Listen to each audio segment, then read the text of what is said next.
Hi, welcome to the Shepherd's Rest Doc Talk. This is episode 45A. I'm Cam and this is Julie. Yes. Thanks for joining us this week for Behar. That would be Leviticus 25 to 26, That's it? 1 and 2. That's it. I have a chapter. I'm celebrating. I love this extra month in the I year. have two places, one in Luke and one in John. Yeah. Ooh. Means it's going to be busy. All right, so this week with the one chapter really seems to concentrate on the idea of the Shemitah, and it really, when in the bigger picture, I want to say it's about taking care of your own business and then taking care of your brother. That we actually are the ones that are to look out for our brothers and sisters. So we are our brother's keeper. We are our brother's keeper, despite Cain's famous words that I don't know why we quote them as if they have validity. Yeah, really. He's proving that they do not have validity. Yes. So Behar means basically from the mount. It's Mount Sinai. And when I started this week's Torah portion, which 25:1 says, "And the Lord spoke to Moses on Mount Sinai, saying, Speak to the children of Israel and say to them, when you come into the land which I give you, then the land shall observe the Sabbaths of the Lord," or to the Lord. Well, you know, we've had a lot of information happening. The last event we stopped at was actually with the death of Nahab and Abihu, right? So that obviously is after Exodus 40, okay? It's, you know, the day of the temple, right? Or the opening of the tabernacle. So right here, though, it starts with that he spoke to this on Mount Sinai. So it's going back? Well, it's not going back, but Kind of like it's a memory? just, yes, it's showing that he had this information before he even came out, okay? So up on the mountain, he also understood what was going to happen in the land, which is interesting because Moshe doesn't get to go into the land, yet he still told the specifics in which they are to practice in the land and what the land requires. In the wilderness, they are practicing the weekly Shabbat. Now we have the sabbatical, the Jubilee that'll be talked about this week. So your sabbatical, let's talk about that.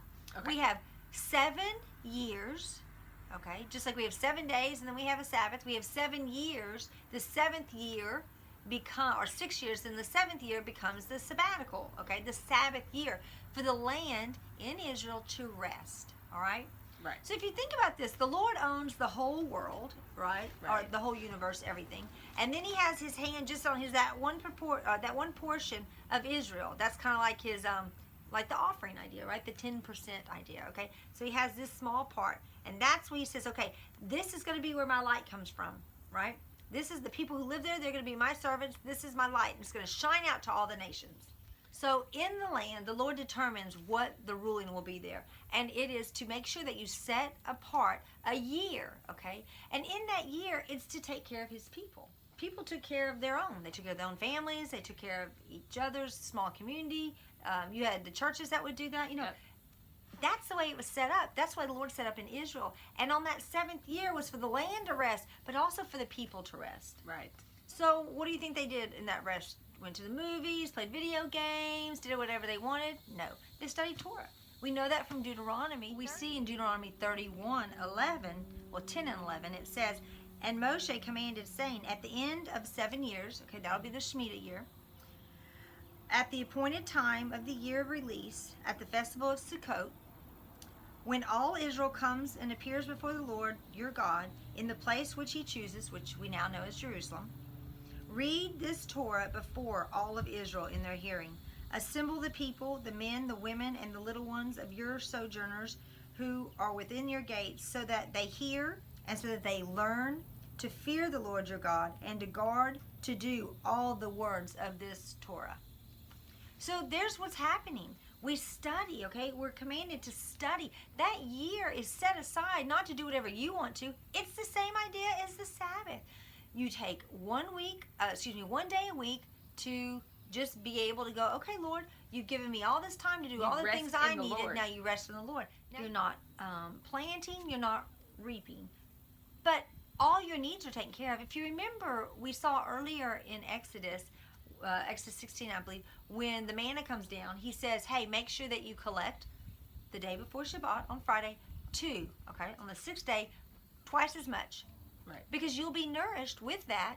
You're storing up what you need for Shabbat. He provided, okay? He didn't provide extra so you could be so big on that 6th day, okay? Right. He provided so that it'll sustain you. Because that's what he does here. He says, hey, and this year, that 7th year, I'm going to sustain you. I'm going to prove to you through the land what I'm doing for you, not what you're doing.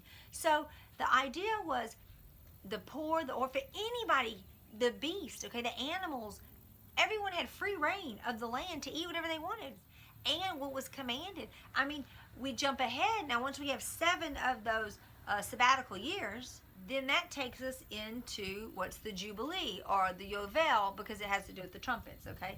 So we'll say the Yovel, it means the Jubilee. So that would be declared, okay, after 49 years.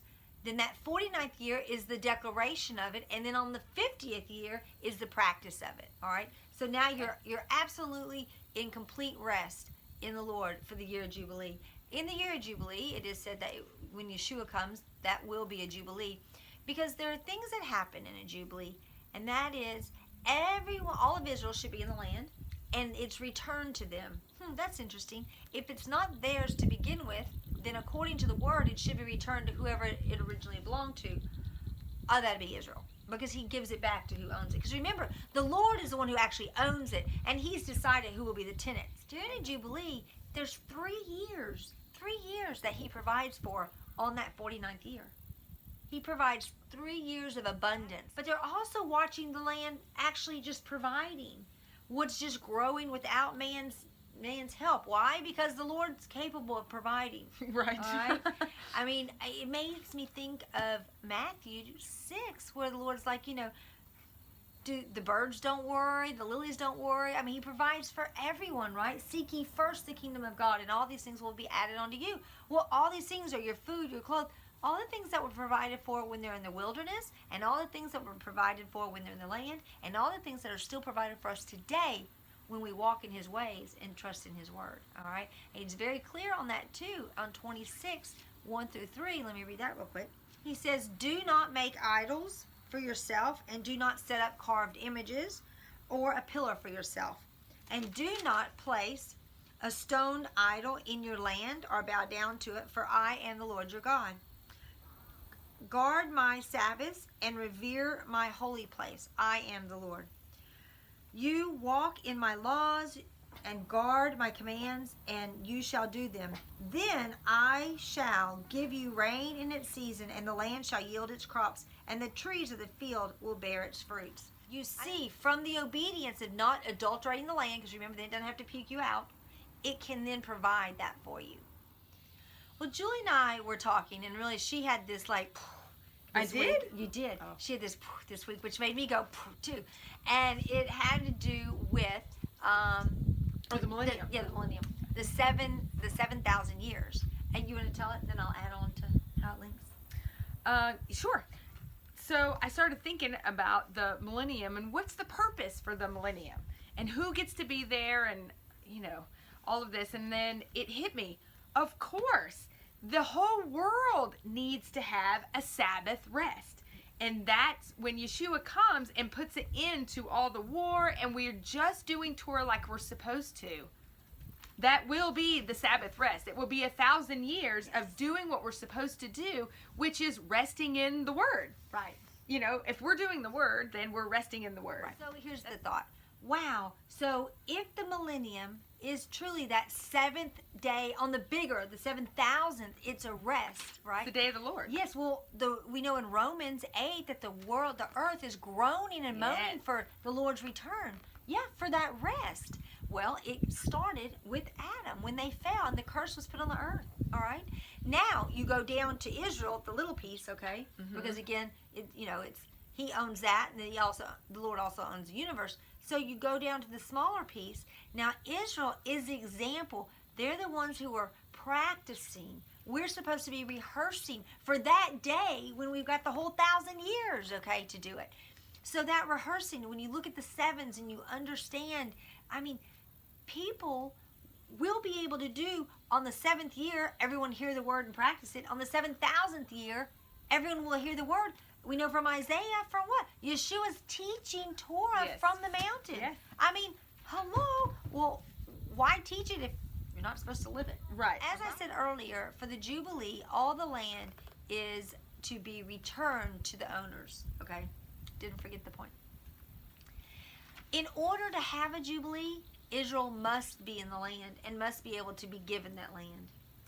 So I started thinking, wouldn't it be interesting if the reason why Israel keeps coming in and they get sent out, coming in and sent out, is because it wasn't time for that Jubilee where the Lord, where Yeshua stands and starts to call everyone back and put them back into their tribes. Okay. A part of everything being returned is to show that no one has a monopoly. Nobody can go buy up the land of God. He's the one with the monopoly, and he determines who has it. So on the Yovel, everything is returned to its proper place. Everything. So you kind of can start over. So doesn't it make sense when Yeshua comes that everything's put in its proper place so you can start over? Yes. We see that in Ezekiel. So. Me too. Ezekiel, at the end, I think it's 46 or 47, where the Lord is giving all the tribes back their land. He's putting them back where they need to be. So again, not all of Israel could come into the land or be called. Those four corners, being pulled from the four corners of the earth, couldn't happen until the one who's going to determine it's now, this is the Jubilee, go, is there. And that's going to be Yeshua. So another point about the Yovel, everything being returned. People who have sold, okay? So let's say, this is kind of what the rest of the Torah portion talks about. Let's say there's a gentleman, okay, and he has everything. Jubilee's over, all right? And he has now not been wise on how he's going to prepare his crops or take care of his family. The first thing you start to lose is the very thing that you worship, the money, the materials, okay? As we spiritually line up with the Word of God, the physical lines up also, no matter what it looks like. Psalms, I think it's 37, that talks about the righteous man who's never been without, nor have his children ever begged for bread. Okay, the righteous man, the one who's walking in the way. The way he's supposed to. Yeah, the way he's supposed to. And you see this week where, okay, if you choose to not walk in me, or in my ways, okay, all right, here's your first warning. You lose some of your goods, but not necessarily your, you lose your money, you lose maybe some goods. Then next is, now you're losing your house and maybe your family, all right? And then next you're losing all your inheritance. Then Sounds you like don't have Job. Oh my gosh, it does. Then you have to sell yourself for slavery, and hopefully it's temporary slavery. Worst case is you're selling yourself to the Gentile nations. There's only one way to be redeemed, and that is that someone from your home, your family, comes over and pays a price. But they don't steal you away. I mean, even the Lord didn't steal Israel from Egypt, from Pharaoh, because he's a gentleman, right? And all this ties into, because why? Because you refuse to rest in the Lord. Right. You refuse to do what he asked. Because our brains say... Refuse to do what you're supposed to do. Right. Our brains say, oh, well, wait a minute. Take a year off. How about Jubilee? Take 3 years off? Oh, they're just wasting time. I got things I got to do. Yeah. And the Lord's like, you define success this way. I define success this way. Absolutely. If you don't have a spiritual balance, if you don't have a spiritual foundation, your earthly foundation is going to just crumble, right? We know that. Don't build on the sand, build on the rock, all right? So we want to make sure that what we're doing is resting in him so we can be successful according to his definition of success, Right. That's not the according key. to the world's definition of success. We know from Joshua 1, 7 through 9, what he says, study, meditate on this word day and night, hold the Torah within. Then from there you shall be prosperous. Mm-hmm. Why? Because we walk according to the way he has us walk, not according to the way of the world, all right? So, and I'm understanding that's what the millennium is for. Yes. So we can see what it's supposed to look like. clear it Right. in. Absolutely. Also on the Jubilee, it is announced with that final trumpet, or not final trumpet, but on that trumpet is on Yom Kippur, okay? Because that brings in the 50th year. However, let's remember, according to this, it's on the 7th month. That means that the year does turn in Nisan, okay, at Passover. Yet the 7th month is when it announces the Jubilee. The 7th month is the first year of the, the first month of the agricultural calendar. But I think it's neat because it's actually announced, and then you have a few months before the actual 50th year begins. So You have the warning. yeah, exactly. The You warning have the call. warning, and then you get to practice it. And that's what we have. We have a warning, right? Wake up, people. Let's do this. Get ready, rehearse. And we are moving closer and closer to Shavuot, which is Pentecost, the giving of the Holy Spirit, and also giving of the Torah at Mount Sinai. So we hope that you will continue to recognize the Omer as we count our 7 weeks, and prepare your hearts to receive maybe even a deeper understanding of the Word than ever before. We thank you Absolutely. very much for joining us this week for Doc Talk, and we'll see you on the flip side with the Brit Hadashah and Julie. Shalom.